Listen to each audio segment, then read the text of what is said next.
In balance we grow. बिस्मिल्लाहिर्रहमानिर्रहीम। अस्सलाम वालेकुम स्टूडेंट्स, मैं हूं सर नवीर जनाब ग्रामर स्कूल से। आज हम 7th क्लास के मैथ के लेक्चर में एक्सरसाइज 1.8 मुकम्मल करेंगे।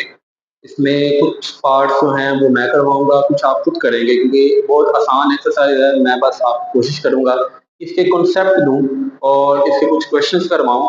बाकी जितने पार्ट्स रह जाएंगे, रिमेनिंग पार्ट्स आप खुद करेंगे। तो देखिए ज़रा, सबसे पहले तो हमारे पास क्वेश्चन नंबर 1 है, right to proper and improper subset of each of the following set.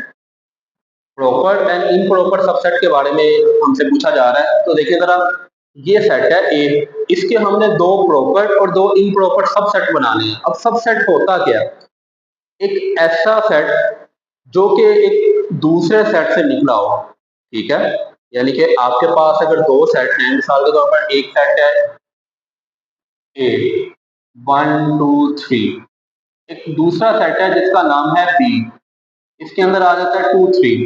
अब देखिएगा जरा, ये वाला सेट आपको नजर आएगा कि इसके अंदर जितने भी एलिमेंट्स हैं वो इधर से लिए गए हैं, ठीक है। तो इसलिए ये बी जो है वो इसका सबसेट होगा, यानी सबसेट हमेशा रियल वाले सेट से छोटा होता है। तो इसी तरह हम क्वेश्चन की तरफ आते हैं कि ए वाला सेट है, इसके दो प्रॉपर सबसेट और दो इम्प्रॉपर सबसेट बनाने हैं। तो प्रॉपर में क्या होता है, देखिए जरा, प्रॉपर की डेफिनेशन ये है कि जो सबसेट होगा उसके अंदर जितने एलिमेंट होंगे वो एक्चुअल सेट के अंदर तो आएंगे, लेकिन एक्चुअल सेट में कम से कम एक नंबर या एक एलिमेंट ऐसा जरूर होना चाहिए जो सबसेट के अंदर ना हो।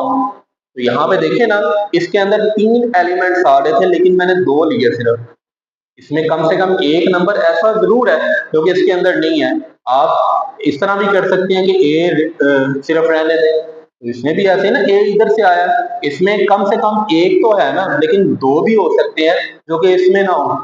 इसी तरह इसमें भी देख लें, ये 2 मैंने इसमें से उठा के लिख लिया, सी इसमें नहीं है, ठीक है। तो ये होता है प्रॉपर सबसेट। अगर इम्प्रॉपर की बात करें तो इम्प्रॉपर में सारे एलिमेंट आ जाते हैं, सारे के सारे एलिमेंट आ जाते हैं, लेकिन इनकी तरतीब डिफरेंट भी हो सकती है। तो इसको हम सबसेट कहते होते हैं, ठीक है, इम्प्रॉपर सबसेट।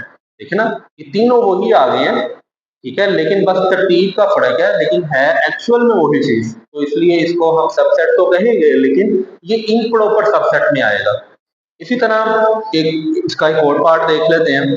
2 4 6 8 है, बी वाला सेट है हमारे पास। अब इसका जब सबसेट बनाएंगे तो देखिए जरा, मैंने 3 नंबर लिए 2 6 8, 4 रहने दिया, तो ये इसका प्रॉपर सबसेट होगा। क्यों? क्योंकि इस सेट के अंदर एक नंबर ऐसा जरूर है जो कि इसमें नहीं आ रहा, तो ये इसका प्रॉपर सबसेट है। इस तरह इसमें भी देख लें, इसमें 2 नहीं आ रहा, तो इसलिए ये इसका प्रॉपर सबसेट होगा।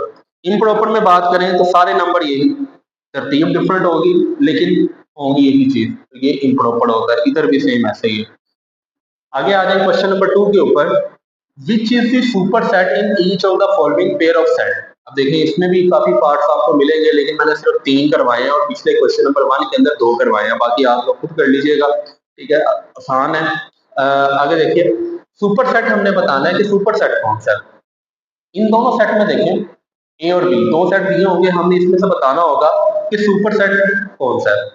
अगर आप देखें ए वाले को और बी वाले को, गौर से देखिएगा, क्या आपको नजर आ रहा है कि ए वाला जो सेट है बी से निकला, ठीक है, यानी कि ए जो है वो बी से लिया गया। तो इसलिए जो पावरफुल सेट होता है जिससे दूसरा सेट बना हुआ हो तो वो सुपर सेट होता है, ठीक है। इसके अंदर देखना ज्यादा एलिमेंट है, लेकिन इसके जितने भी एलिमेंट है वो इसके अंदर तो मौजूद है, लेकिन इसमें इसके अलावा भी कुछ नंबर मौजूद है। तो सेम ये आपका बी वाला सेट सुपर सेट होगा।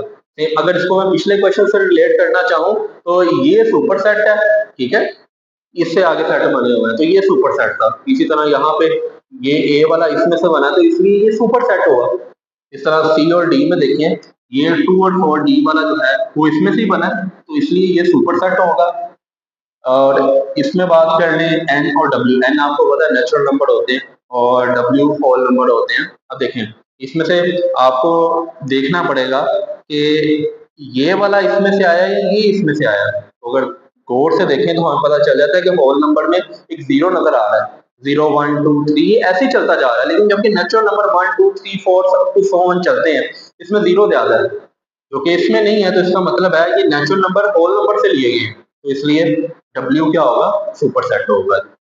इसके बाकी पार्ट्स आप करिएगा। क्वेश्चन नंबर 3 देखें, look at each pair of sets and separate the equal and equivalent set.